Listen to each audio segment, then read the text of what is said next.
ओम जयंती मंगला काली भद्री काली कपालिनी दुर्गे क्षमा शिवधात्री स्वाहा स्वधा नमोस्तुते।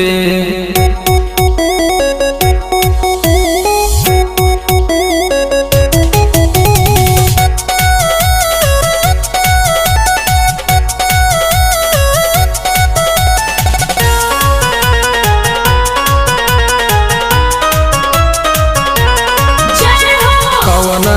बने जेल के सर कवना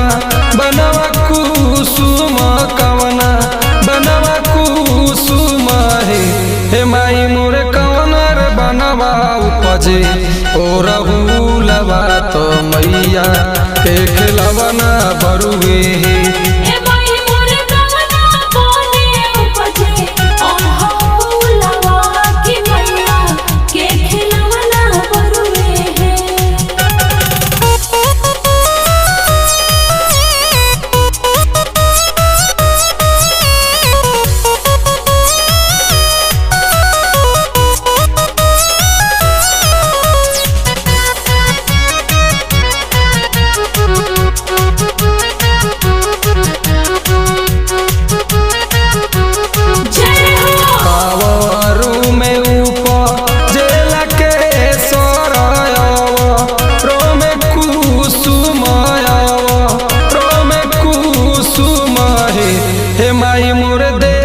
बनवा उपजे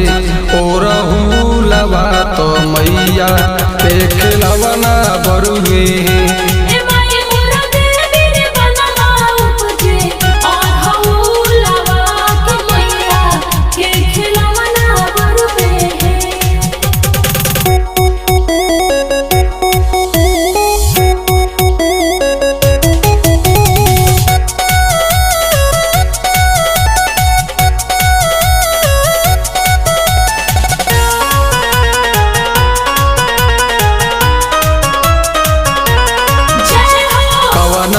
माई के चढ़ेला के सरयवा रोमे कुसुम हे माई मोर कवना हे माई के चढ़े ओ रहुलवा तो मैया के खिलवना बरुए